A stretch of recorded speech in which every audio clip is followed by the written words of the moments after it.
I remember back in first grade, there was this kid at my school who got picked on every single day by this other kid.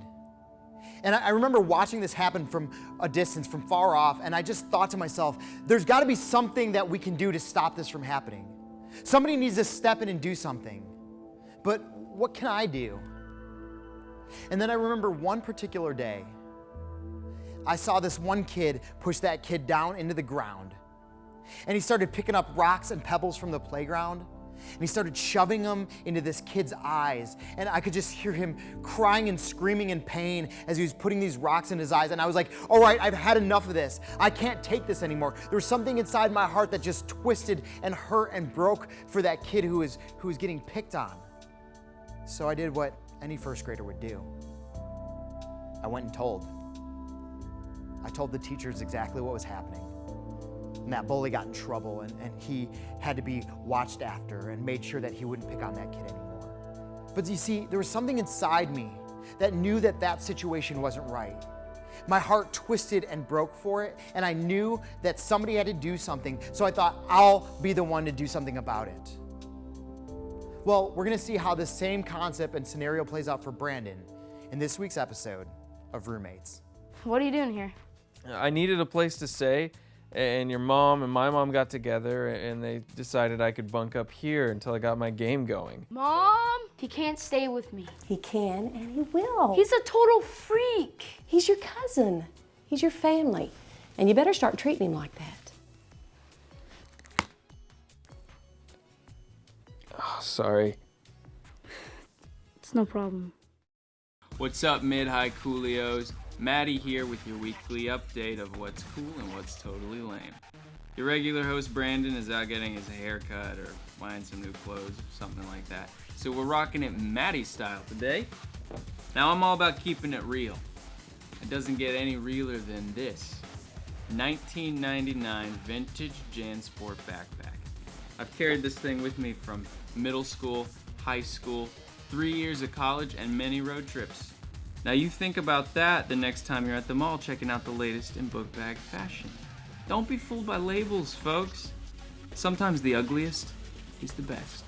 What are you doing? Oh, I gotta go. Were you recording a video on my computer? I mean, just a short one. I thought we talked about this. You need to stay off my computer. Hey man, I was just messing around. I mean, having a little fun. If you want to have fun, buy your own computer. I can't afford a computer, man. Well, maybe you should get a job. Maybe I should just ask my mommy to buy one for me.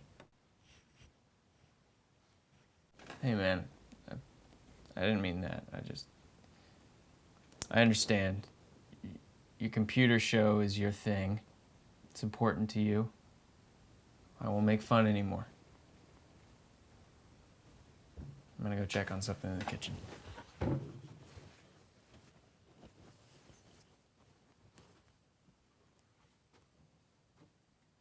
But I'll just say this.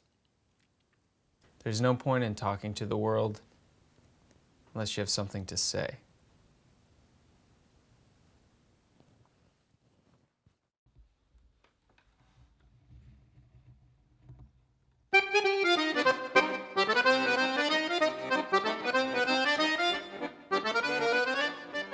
What'd you mean?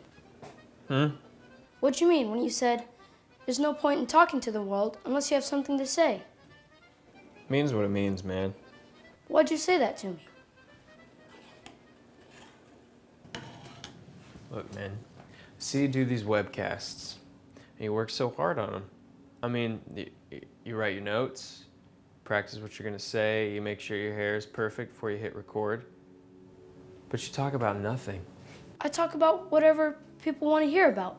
I talk about whatever's cool. Man, you talk about stuff that doesn't matter. That's not true. Yeah, you talk about computers, clothes, games. That's just stuff. But people listen to me. I tell them what's cool. I'm a Taste maker. You make tastes. Yeah, well, I make tastes too. You want some real taste? Try this. I'm not gonna taste that. Oh, come on, man. It's good. Just try it. Think about all the people you can tell how good your cousin Matty's cooking is. Come on.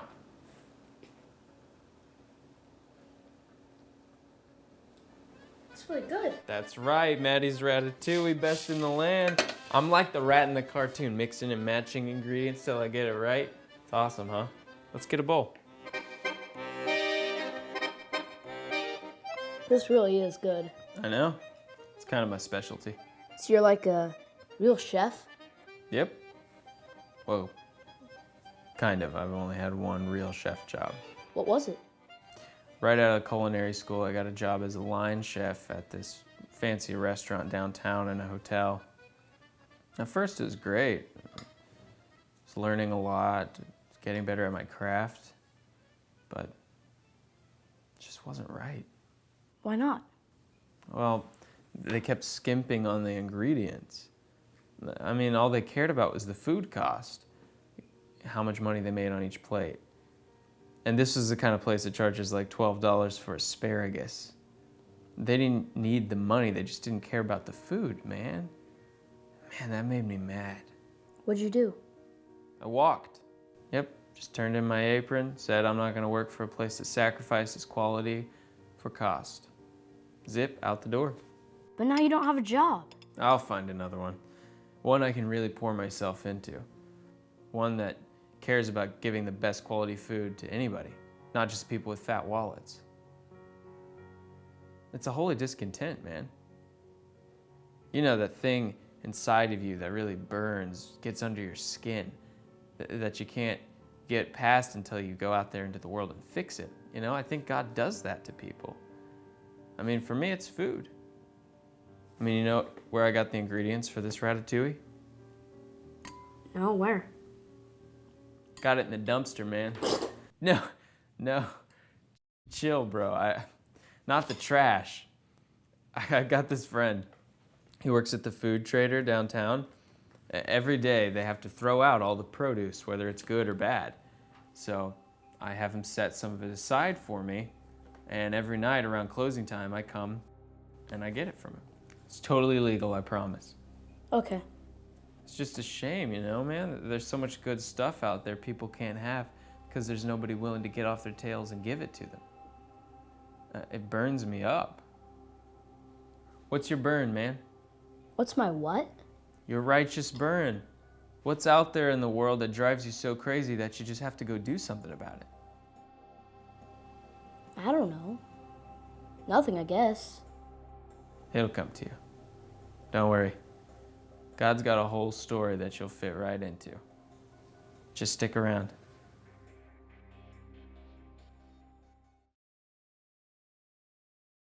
I've been thinking about the show a lot and what I do with it. I mean, I know you guys love to hear about the latest music and what to ask for Christmas, but I'm starting to think that this is just a big waste of time. I need to stop focusing on all this stuff, start focusing on something real. It's just a shame. I have all you out there watching me, and we don't do anything with it. Wait, I may have an idea. All you out there, tell your friends to tune in this time tomorrow, and I promise I'm gonna have an idea that's gonna be awesome. Okay, this is Brandon Smalls. Catch you later.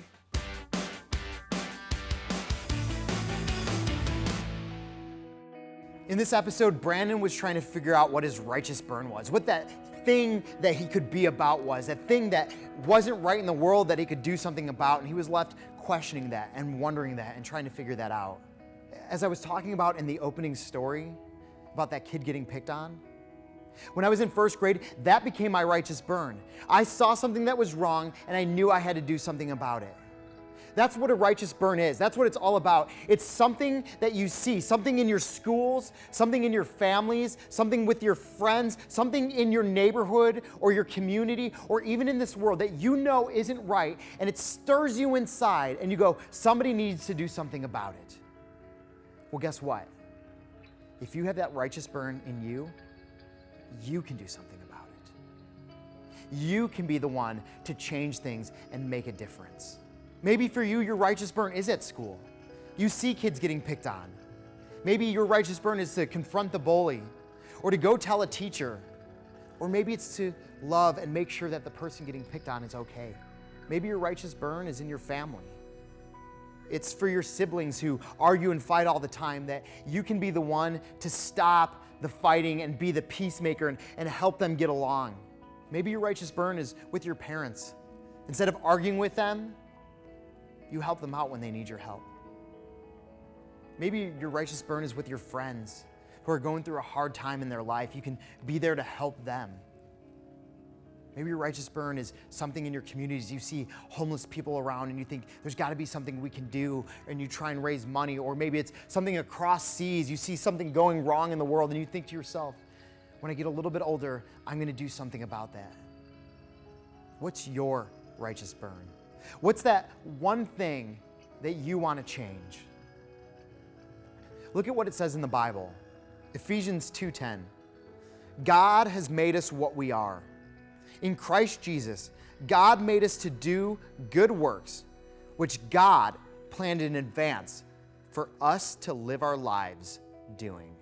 God made you for a purpose and for a plan. He has something for you to do in this world, and He has created you to do it even before you even knew what it was. God has put a righteous burn in your heart. You see something going on and you know it's not okay, and you think to yourself, I can do something about it. So my prayer for you is that you'll figure out what your righteous burn is right now in your life. What's that one thing you want to go and do something about? And my challenge to you this week is to go and do it.